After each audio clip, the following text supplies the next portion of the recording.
என் நெஞ்சில் குடியிருக்கும்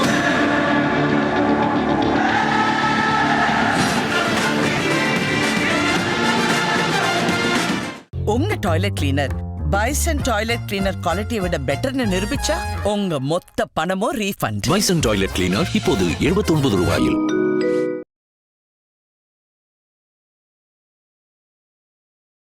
நேற்று மாலை அல்லது இரவு நினைக்கிறேன் சிதம்பரம் முதலமைச்சர் ஸ்டாலினை சந்தித்து பேசியிருக்கிறார் சமாதானப்படுத்துவதற்கு.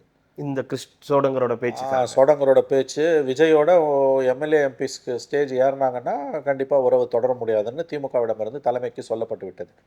காங்கிரஸ் தலைமைக்கு நேற்று காலையிலேயே சொல்லப்பட்ட தகவல், இன்று மாலை நடக்கக்கூடிய அந்த கிறிஸ்மஸ் விழாவில் தாவேகா தலைவர்களுடன் நிர்வாகிகளுடன் காங்கிரஸ் எம்பிக்கள் எம்எல்ஏக்கள் ஒருவர் கலந்து கொண்டாலும் திமுக காங்கிரஸ் உறவு தொடர்வது சாத்தியமற்றது, நீங்கள் முடிவு செய்து கொள்ளுங்கள் அப்படின்னு சொல்லிட்டாங்க.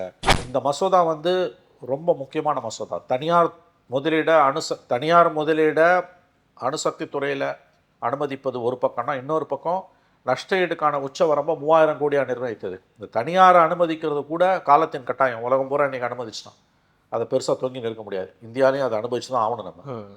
ஆனால் ரொம்ப முக்கியமானது எதுனா 3000 கோடி. தனியாரை அனுமதிக்கிற அமெரிக்காவில் உச்சவரம்பு 3000 கோடி இல்லை, உச்சவரம்பே கிடையாது. இப்போ 10,000 கோடிக்கு அங்கே இழப்பு, 30,000 கோடிக்கு இழப்பு. அதுவும் அணு மின் நிலையத்தால் விபத்து ஏற்பட்டுனா 3000 கோடிலாம் ஜுஜுபி அமௌண்ட். குறைஞ்சபட்சம் அணுசக்தினா என்னன்னு தெரிஞ்ச அறிவு இருக்கவனுக்கு அது தெரியும்.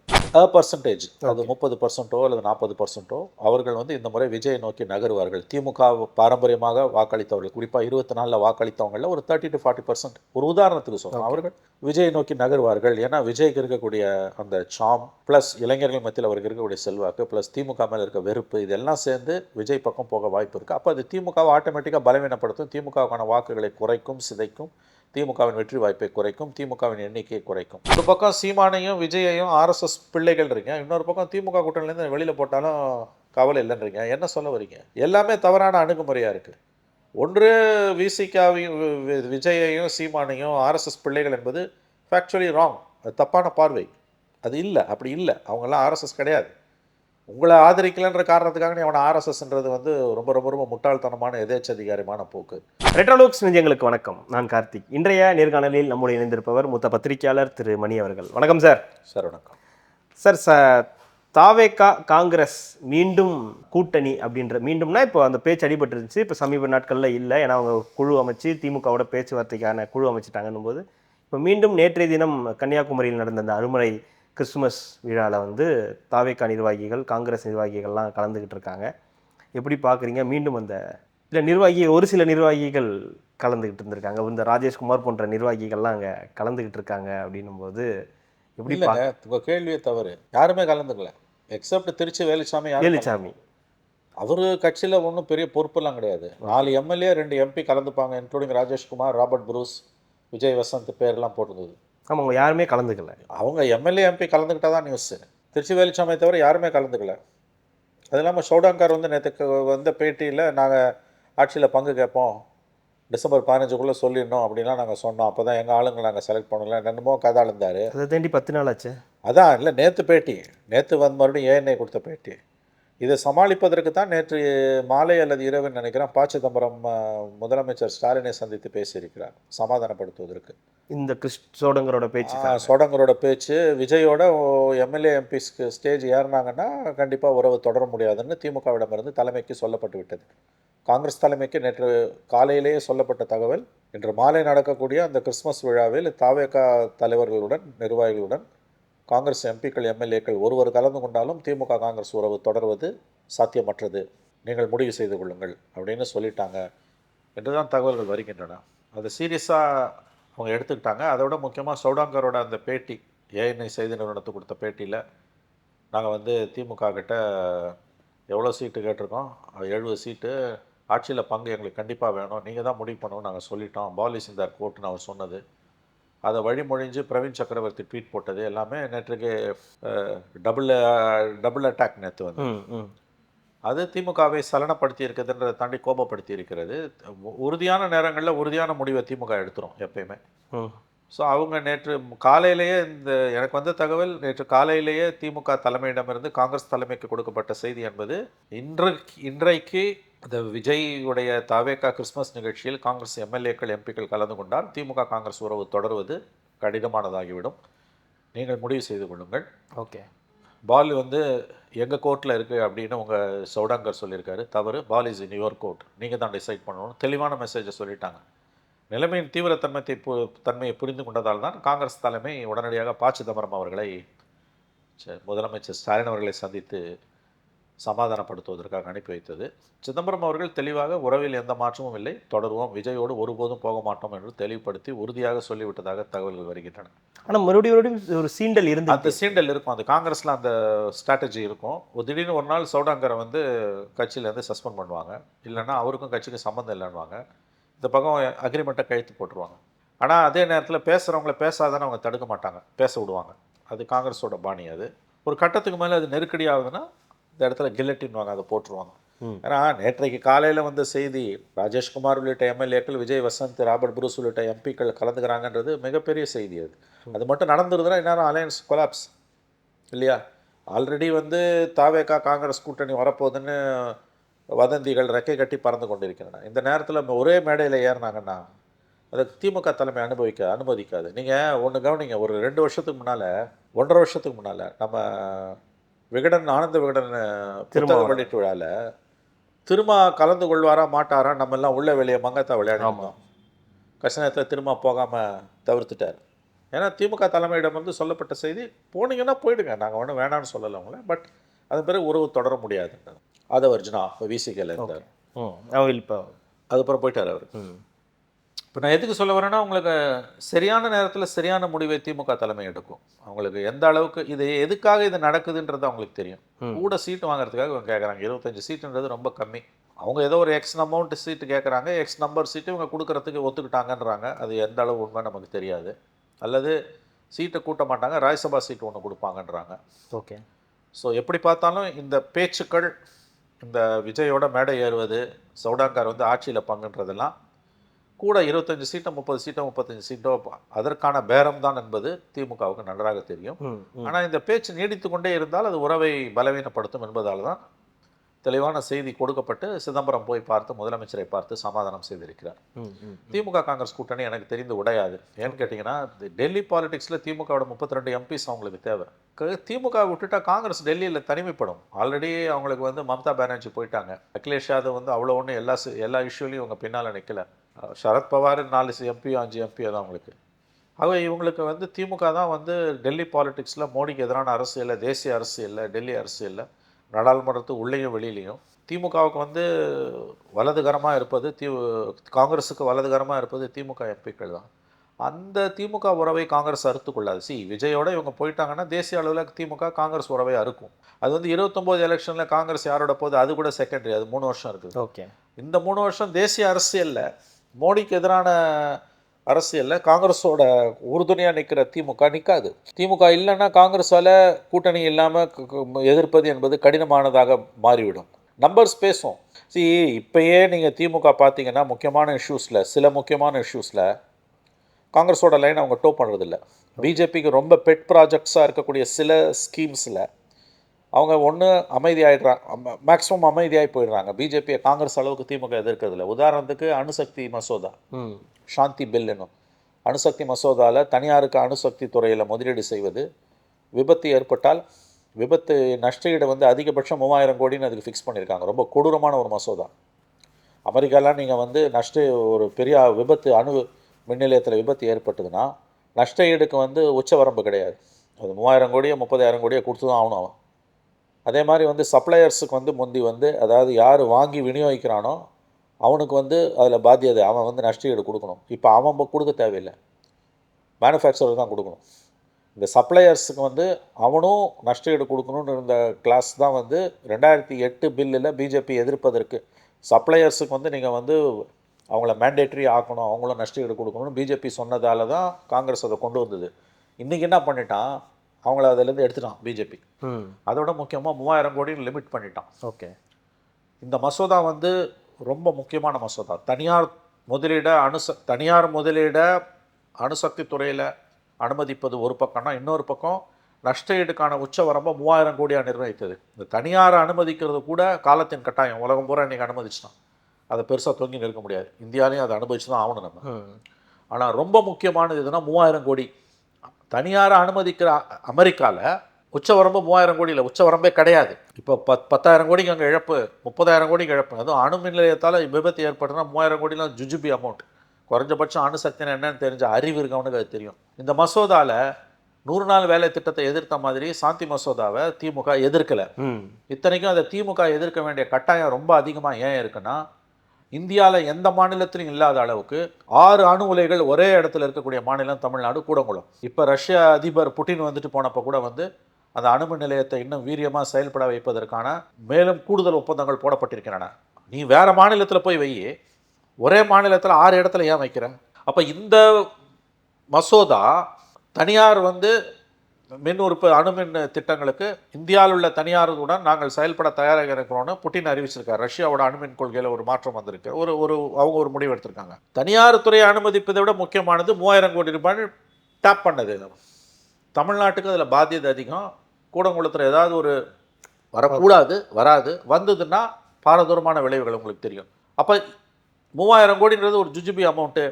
மற்ற விஷயங்கள் எல்லாம் வீரியமுடன் போராடக்கூடிய திராவிட முன்னேற்ற கழகம் ஏன் சாந்தி மசோதாவில் எதிர்க்க வேண்டிய அளவுக்கு மோடி கவர்மெண்ட்டை பார்லிமெண்ட்டில் எதிர்க்கலை?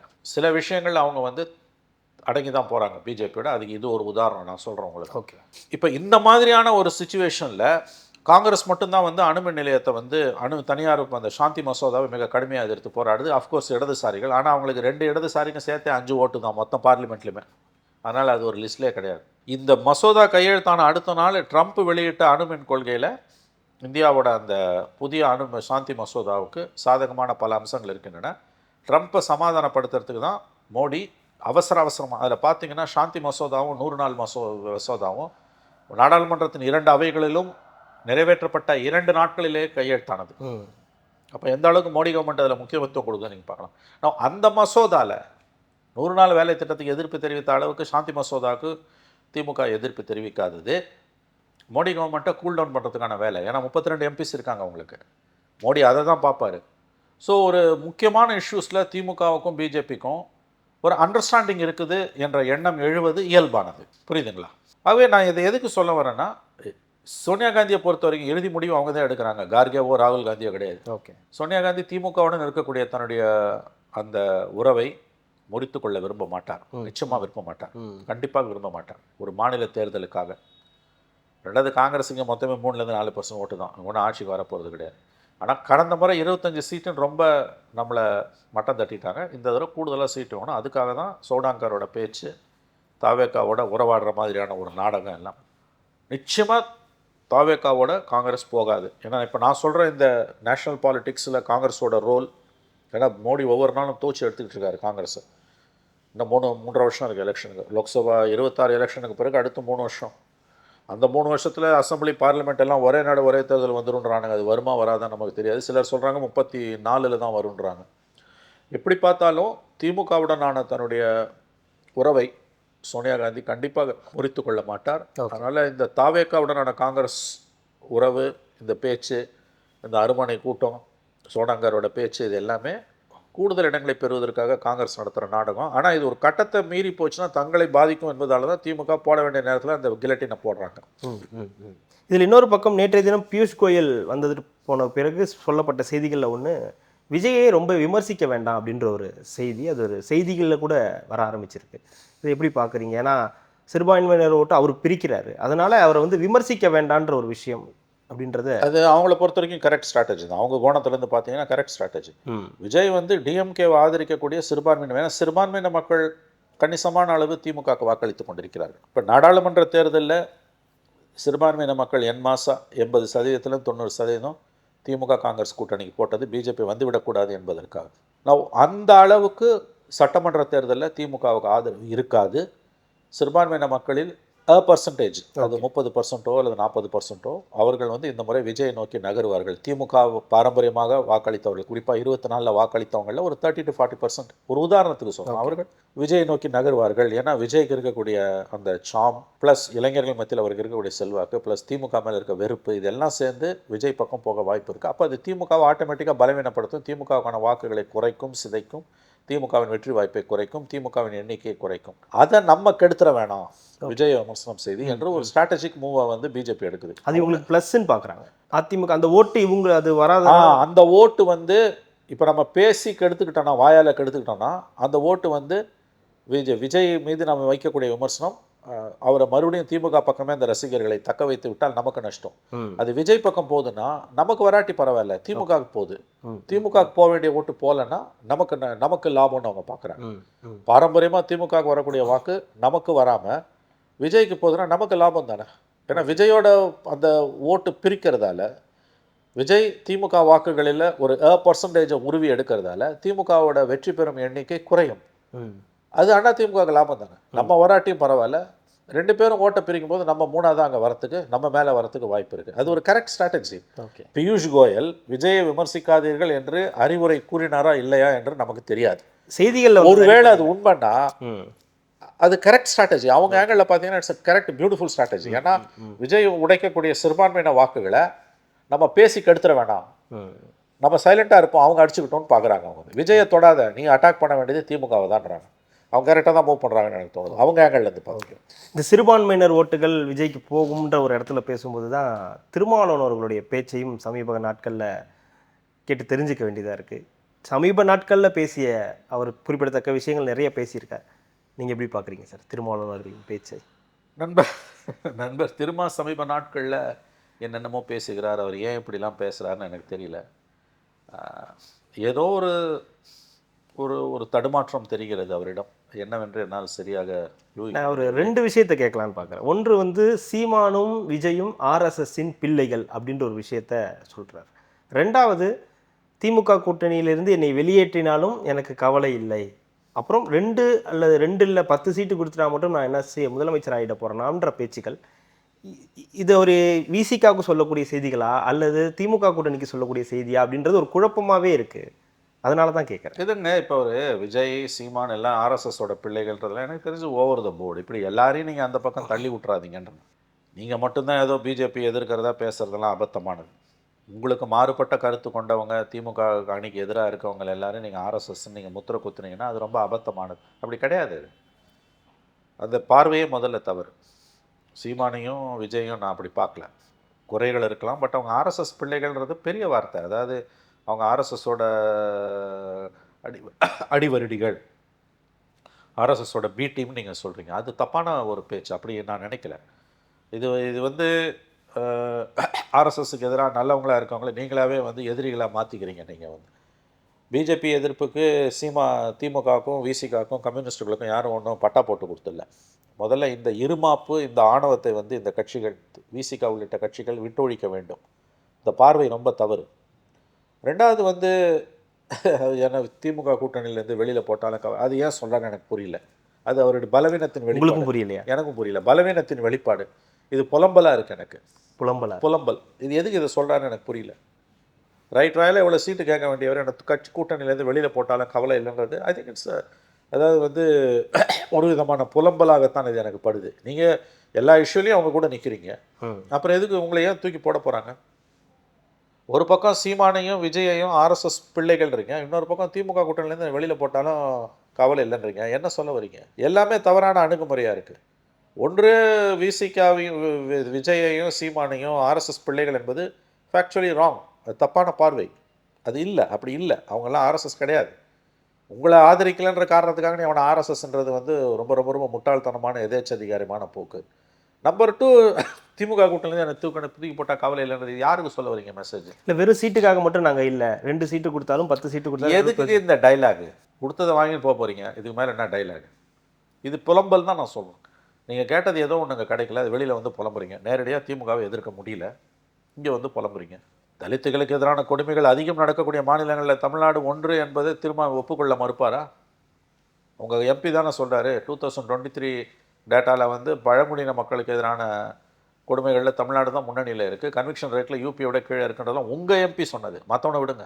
அதை எதிர்த்து நீங்கள் என்ன மாநிலம் தழுவிய போராட்டத்தை நடத்துனீங்க? பாஜக எதிர்ப்புன்ற ஒற்றை காரணியை வைத்துக்கொண்டு இந்த அவலங்களை நீங்கள் ஆதரிக்கிறீங்களா?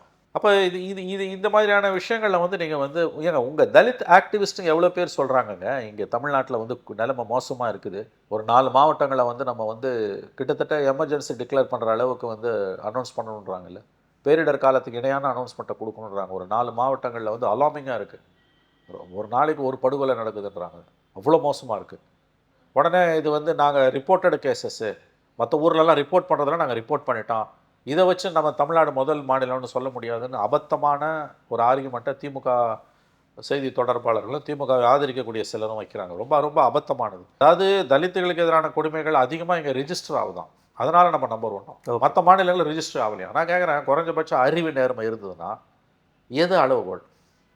இப்போ ரிஜிஸ்டரே ஆகலைன்னா எங்கே டேட்டான்னு கேட்குறேன். ரிஜிஸ்டர் ஆனால் என்ன சொல்கிறேன், நாங்கள் ரிஜிஸ்டர் பண்ணிடுறோம், மற்ற மாநிலத்தில் ரிஜிஸ்டர் ஆகலைன்னு. நான் கேட்குறேன், மற்ற மாநிலத்தில் ரிஜிஸ்டர் ஆகலைன்றதுக்கு உனக்கு என்ன டேட்டா இருக்குது? குறைஞ்சபட்ச அறிவு நேர்மை இருக்கும்ல. ரிஜிஸ்டர் ஆகலைன்னா ஏங்க டேட்டா படி பார்த்தா நமக்கு இல்லைங்கன்றீங்க. ரிஜிஸ்டர் ஆச்சுன்னு என்ன சொல்கிறேன், நாங்கள் போலீஸ் ஃபங்க்ஷன் பண்ணுறது ஒழுங்காடுறேன். அப்போ மற்ற மாநிலத்தில் இப்போ ரிஜிஸ்டர் ஆகலைன்றதுக்கு உங்கள்கிட்ட என்ன டேட்டா இருக்குது? ஒருத்தன் எப்படி வேணால் வசதியாக பேசலான்றதுக்கு இதெல்லாம் உதாரணம் இல்லை. ரிஜிஸ்டர் ஆனாலும் ஆகலனாலும் இங்கே நடந்திருக்கிறது உண்மை தானே. திராவிட மாடல் அளவுகள் படி பார்த்தீங்கன்னா இங்கே நடக்கவே கூடாது, இங்கே நடக்கவே கூடாது. இல்லை தேடும் பாலும் ஓடணும் இல்லை, அலாமிங் ரேட்டில் போயிட்டுருக்குல்ல. இந்த அரசாங்கத்துக்கான மிகப்பெரிய இடர்பாடுகளில் நல்லதும் நடந்திருக்கு, கெட்டதும் நடந்திருக்கு. இந்த அரசில் நெகட்டிவ் சைடில் பார்த்தீங்கன்னா பழங்குடியின மக்களுக்கு எதிரான கொடுமைகள் அலாமிங்காக இருக்குது. கரப்ஷன், சரி கரப்ஷனை கூட ஒதுக்கி வைங்க. பழங்குடியின மக்களுக்கு எதிரான கொடுமைகள் நாளுக்கு நாள் அதிகமாவதுக்கு இவ்வளோ டேட்டாவை முன்னால் வச்சா ஏங்க இது இல்லைங்க அளவுகோல்? ஏன்னா நாங்கள் ரெஜிஸ்டர் பண்ணிடுறோம், அங்கெல்லாம் ரெஜிஸ்டர் பண்ணோம். எவ்வளோ அயோக்கியத்தனமான வாதம் இது. ரெஜிஸ்டர் பண்ணுறது அளவுகோல் இல்லை, நாங்கள் போலீஸ் ஒழுங்காக ஃபங்க்ஷன் பண்ணுதுன்ற. மற்ற மாநிலங்களில் வந்து உங்கள் டேட்டா மாதிரி அங்கே இல்லையாங்க, அங்கே வந்து சப்போர்ட் பண்ணுறதுக்கு டேட்டாவே இல்லையாங்க அப்படின்னா, இல்லை அவங்க வந்து கொடுமைகளை வந்து எஃப்ஐஆர் போடுறதே இல்லை. சரி எஃப்ஐஆரே போடுறது இல்லைன்றது மட்டும் என்ன டேட்டா இருக்குது? அதை சப்ஸ்டான்ஷியேட் பண்ணணும் இல்லை நீங்கள் வந்து. அப்படி இல்லைன்னா என்சிஆர்பியை மூடிட்டு போயிடலாமே. ரெஜிஸ்டர் பண்ணால் நாங்கள் ரெஜிஸ்டர் பண்ணுறதுன்றது வந்து ஃபங்க்ஷனிங் ஃப்ரீடம் இருக்குன்ற. ரெஜிஸ்டர் கேஸே இல்லைன்னா என்ன சொல்கிற பாரு கொடுமையாக நடக்கலைன்ற. ஒரு விஷயத்தை எப்படி வேணால் டிசைட் பண்ணுறது, நியாயப்படுத்துறதுன்னு ஆரம்பித்தா எப்படி வேணால் முட்டாள்தனமாக பேசலான்றதுக்கு, அயோக்கியத்தனமாக பேசலான்றதுக்கு இவையெல்லாம் உதாரணங்கள். அவை இதன் மத்தியில் தான் வந்து இப்போ திரும்ப நம்ம கேள்வி கேட்க வேண்டியிருக்கு. இப்போ திடீர்னு மற்றதை கூட விடுங்க, ஆர்எஸ்எஸ் பிள்ளைகள் அவன் புள்ள இவன் புள்ளன்றதெல்லாம் இருக்கட்டும், திமுக கூட்டணியிலேருந்து வெளியேற்றினாலும் கூட யார் வெளியேற்றுறது சொன்னால், ஏன் நீங்களாவே வாண்டடாக வந்து வண்டியில் ஏறுறீங்க? என்ன தான் வேணும் உங்களுக்கு? எதுக்கு அந்த ஸ்டேட்மெண்ட்டு? நான் 2 சீட்டு கொடுத்தாலும் இருப்பேன், 6 சீட்டு கொடுத்தா சீட்டே கொடுக்காமலே கூட இருங்க. அதையும் சொல்கிறாரு, சீட்டே கொடுக்கலனாலும் நீங்கள் இந்த கொள்கையில் இந்த கூட்டணியோட தான் இருப்போம், ஆதரவு தெரிவிப்போம் அப்படின்ற கருத்தையும் அதுலேயே தெரிவிக்கிறாரு.